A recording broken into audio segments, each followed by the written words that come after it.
Hi, I'm Crystal O'Connor. Welcome to Fearless Ambition TV. I am sitting here today with a really neat guest. He is an interesting guy. Brett Trout is his name, and he is a patent attorney. He's a cage fighter. You race cars. You do all kinds of fun stuff. But today we're going to talk about one of his book, Cyber Law. You just got one book, right?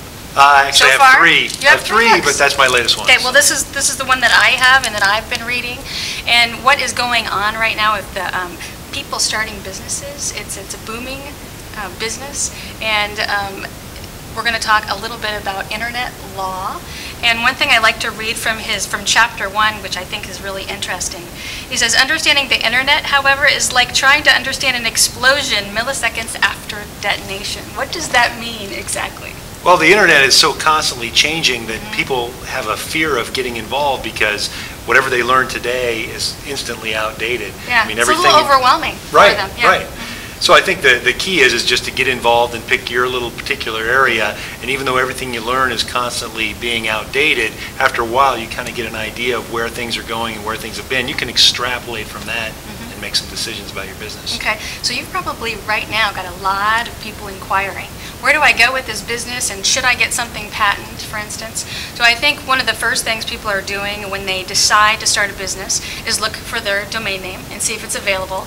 And then what are you saying that they do next? Do they call you and say, what do I do? Do I need to get a patent? Tell me about that. Well, typically they get the domain name, which is the most critical aspect of it, and a lot of times they just go forward from there, and they don't call me until a problem arises. Somebody else sends them a cease-and-desist letter, or they see somebody else using the same name, or they're worried somebody else that they run into at the gym tells them they need to get a trademark on the name, and so then they hear a lot of different things, and they can be confusing.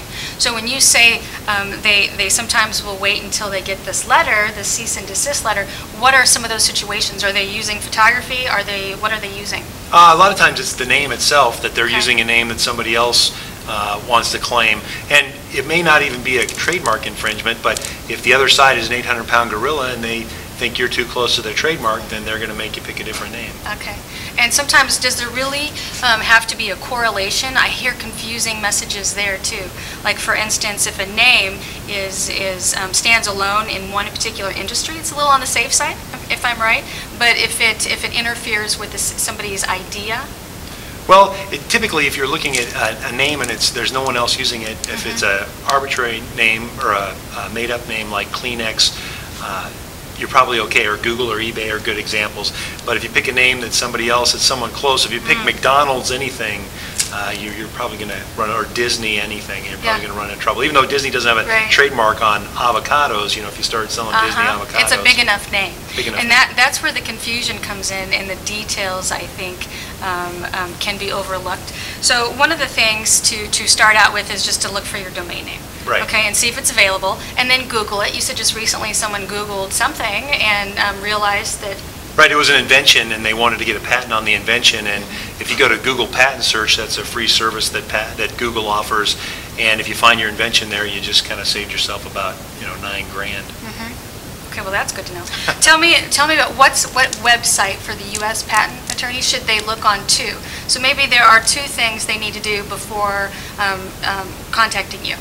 Basically, right, the USPTO, the United States Patent and Trademark Office, has a website. It's uspto.gov, and that has patents and trademarks.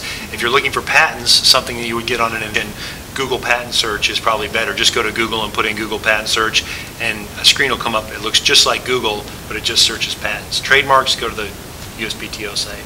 Okay. Now, we just touched lightly on internet law. This pretty much covers a lot of and gives people a foundation before they go and visit with a patent attorney, correct? That's exactly right. Okay, because you don't want to see people wasting money. Right. Because you can, just like you had told me, you'll do anything that people want you to do, but they first need to know where they want to take their business. Okay, so at least come up with an end result and give a foundation to yourself in regards to information so that you understand. Could this be confusing to somebody? Right, yeah, absolutely. Well, this is probably written in the basic terms. I mean, if you have problems reading this, then you probably go online and find a little bit more information. But that's pretty layman's terms kind of presentation. Good. And they can find this on your blog. What's your blog? That's blawg